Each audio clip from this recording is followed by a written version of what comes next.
Tenth में जो भी बच्चे हैं या जो भी छात्र हैं उनको संस्कृत व्याकरण तथा हिंदी व्याकरण पढ़ना है। मेरा एक शिव क्लासेज नाम से चैनल है। उस चैनल के माध्यम से छात्र आसानी से संस्कृत व्याकरण या हिंदी व्याकरण सीख सकते हैं। तो टेंथ में हमें सबसे पहले सिलेबस की जानकारी होनी चाहिए कि संस्कृत व्याकरण का सिलेबस क्या है या हिंदी व्याकरण का सिलेबस क्या है।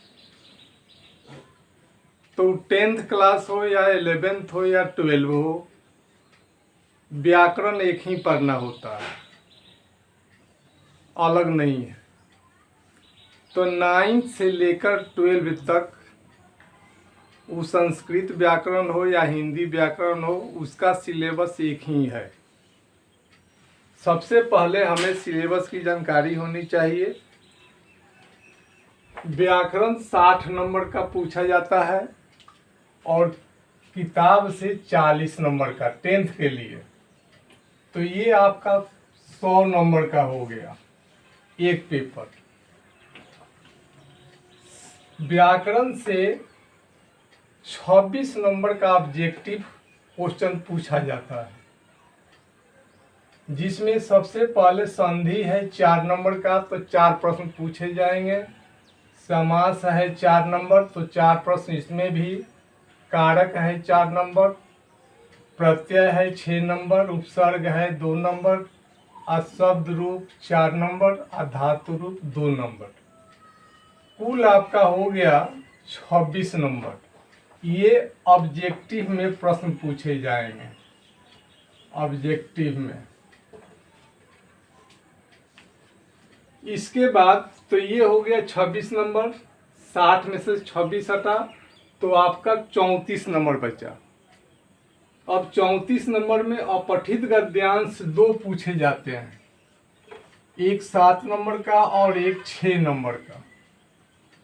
7 नंबर में 3 प्रश्न पूछे जाएंगे, एक पदेन उत्तरत, 2 क्वेश्चन 2 नंबर।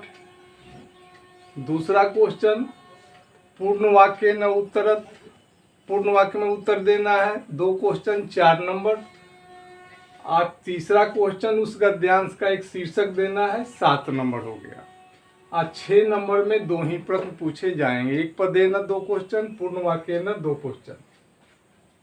इसके बाद पत्र लेखन, 2 पत्र दिए जाते हैं लिखने के लिए, 4-4 नंबर का, 8 नंबर हो गया। अनुच्छेद लेखन 4 या 5 दिया जाता है। किसी टॉपिक पर हमको 7 वाक्य लिखना है, एक वाक्य 7 नंबर का होता है, तो ये 7 वाक्य लिखेंगे तो 7 नंबर हो गया। संस्कृत में अनुवाद बनाना है, 10 दिए जाते हैं कि 6 का अनुवाद करना है, 6 नंबर, तो ये आपका 34 नंबर हो गया।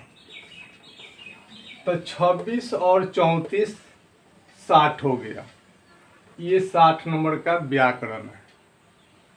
तो 26 + 34 60 हो गया। अब किताब से आइए, 40 नंबर है किताब से।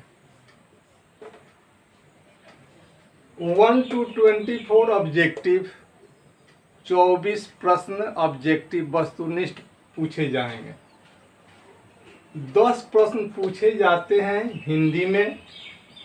आपको भी हिंदी में 2 या 3 वाक्यों में उत्तर देना है। किन्हीं 8 प्रश्नों का, प्रत्येक प्रश्न 2 नंबर का होता है, तो 2 × 8 16 नंबर हुआ। तो 24 और 16 40 नंबर हो गया। यही आपको 10th क्लास में पढ़ना है, यही सिलेबस है। अब ध्यान दीजिएगा कि हिंदी में भी आपको संधि पढ़ना है। समास भी पढ़ना है, कारक भी पढ़ना है, प्रत्यय भी पढ़ना है और उपसर्ग भी पढ़ना है।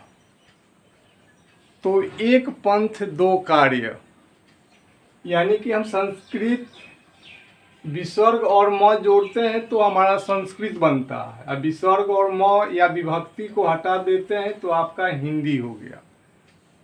तो संधि, समास, कारक, प्रत्यय, उपसर्ग ये भी हमको हिंदी व्याकरण में पढ़ना है। तो जो भी आप व्याकरण पढ़ेंगे उसको आसानी तरीके से, यानी कि सरल भाषा में आप समझ सकते हैं। ये शब्द रूप और धातु रूप ये संस्कृत में है, तो धातु रूप का ज्ञान होगा और कारक का ज्ञान होगा तो आप संस्कृत में अनुच्छेद लेखन लिख सकते हैं और संस्कृत में अनुवाद बना सकते हैं। आप पत्र लेखन भी आसानी से लिख सकते हैं। हमको खूब लिखना है तो 7 वाक्य लिखना है। तो इस सब्जेक्ट की विशेषता है कि इसमें आपको कम लिखना है, कम पढ़ना है, सब काम कम करना है और नंबर ज़्यादा लेना है। तो कमज़ोर से कमज़ोर छात्र भी 10 मिनट यदि ध्यान दे तो उसको 90% संस्कृत में नंबर आ सकता है।